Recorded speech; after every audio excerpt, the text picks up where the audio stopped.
رضا شاه در اون زمان اومد، یک سرباز قزاق این کارو کرد. رضا شاه میلیون ها سرباز قزاق در ایران داره و شما نسل آریایی هستید. اون کاری که یک تنه کرد، شما میتونین همون کار رو با قدرت انجام بدیم، بیایم به صحنه دوباره ایران رو بسازیم. ایران داره ویران میشه نازنینان. 36 سال این جنایتکاران کشور ما رو ویران کردن. ملت آریه ایران باید ایران رو بسازه. با اون کسانی که رفتن زیر نعلین شیخ آخوند ملا، اگر بیگانه هستن میتونن بیان کمک بکنن، همراهی بکنن و ایران رو هم با هم بسازیم. ایران ما مشکل بسیار بزرگی پیدا کرده نازنینان، باورم بکنید. خب شما میگه من میخوام با اینا مبارزه بکنم، علتاشو دریافتم. یکی از اون علت اینه که یک سری اراذل رو باش دیدین عکس‌ها رو، اینا کیان با این رژیم دارن کار میکنن؟ این گردن کلوف نقدی و اینا کیا هستن که شدن سران سپاه و قدرت گرفتن؟ یا آخوند و شیخ ملا. یک سری اراذل رو باشی که اصلا نه سواد داره، نه شعور داره، نه پروازی بلد کرده، رفته زیر نعلین آخوند و زیر قبای آخوند و زیر عمامش. ببین چه کثافتکاری تو مملکت پیاده کردن. همین باور کنین حقایقی که میگیم یک دونه شما نمیتونید رد بکنی، تمامش به این رژیم. تازه اینو درصد کوچکشه، درصد بزرگشه. زمانی متوجه میشید که بیاین در صحنه رژیم به پایین بکشید، بعد باز بهش ببینید که چیکار کردن به کشورتون. شما خبر ندارید، یه خوردهش میدونید یا اون رسانه‌های میان پرست یه مقدارش بهتون گفتن. خیلی کثافتکاری رژیم کرده و شما نمیدانید. 36 سالم گذشته و اینا کار خودشون کردن. خامنه‌ای جنایتکار، رفسنجانی، تمامشون در کشور ما جنایت کردن، در زمان جنگ جنایت کردن، با گروگانگیری این کارو کردن و 36 سال در زندان‌هاشون دارن جنایت میکنن. در سال 88 دیدید در کهریزه به پسر و دختر تجاوز کردن و سر و صداشو خوابوندن و دنیا هم نشست نگاه کرد. چرا دنیا بلند نمیشه بگه که حقوق بشر در ایران اجرا نمیشه؟ در زمان شاهنشاه گفتند. دام بزرگی براتون پهن کرده بودن و متاسفانه شما چون پروازی نکردید، یک سری روشن فکر خیانتکار شما رو تون دام انداختن، خودشون فرار کردن، اومدن بیرون. تو دانشگاه استادیار هستند و رئیس دانشگاه هستند و پورای هنگفت میگیرند و سخنرانی میکنن. اونا جنایتکارن از این نظام جمهوری اسلامی در کشور ما. داریم ایشون رو. برای جناب زرنگین رو از اروپا روی خط داریم.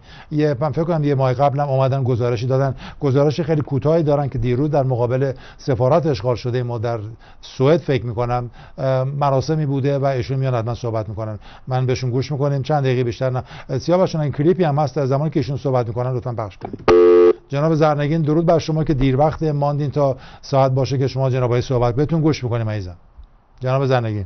درود بر شما جناب آقای وطنخواه گرامی. درود بر شما نازنین. زرنگین هستم، هموند سازمان آشتی ملی خداشاهمیان از سوئد.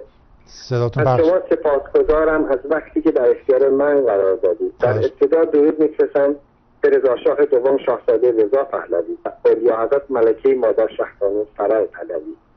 درود میفرستم بر کتبان گرامی امیر حکیم مدیر کل سازمان آشتی ملی که همواره ما رو با هدایت و حمایت خود داخل برای ما مبارزین سازمان هموار میکنند.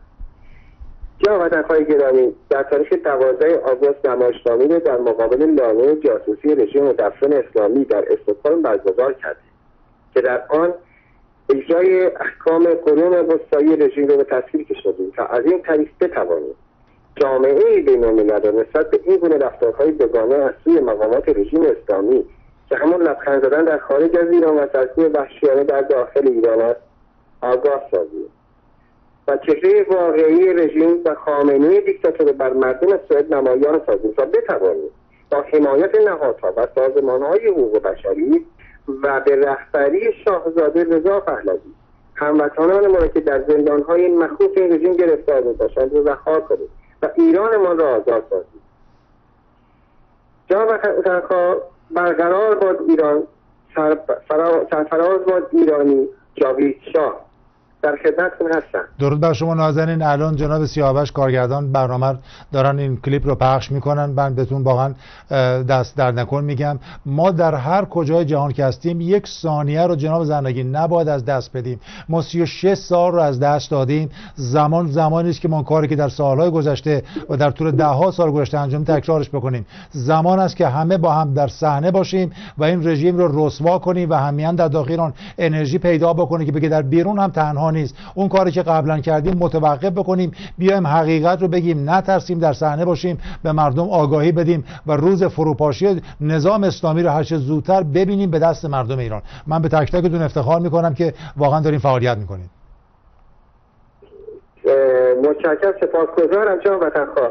جا داره اینجا خواهشی داشته باشم، دعوتی کنم از کلیه همرزمانی که با هر گرایش فکری دارن و مخالف رژیم اسلامی هستن و اعتقاد به شورای ملی ایران دارن، برای روز دموکراسی در سوئد، در استکهلم و گتهبوری به ما ملحق بشن تا بتونیم یک بار دیگه صدای آزادیخواهی مردم ایران رو به گوش این کشورهای اروپایی به خصوص نهادهای حقوق بشری و سازمان ملل متحد برسید.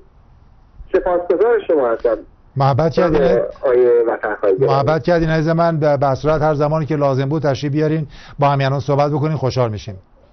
این تلویزیون برای شماست. مواظب خودتون باشین. کلیپ داره خواهش کنم کلیپ داره پخش میشه، میتونین خودتون هم نگاه بکنین عزیز من. بهتون شب بخیر یا وقت بخیر میگم. وقت شما بخیر باشه. از طرف کلیه آزادی خان و ملت ایران درود میفرستم به شما. درود به شما. آینده باشید. درود به شما میفرستم به امید آزادی ایران. بدرود عزیزم. بدرود.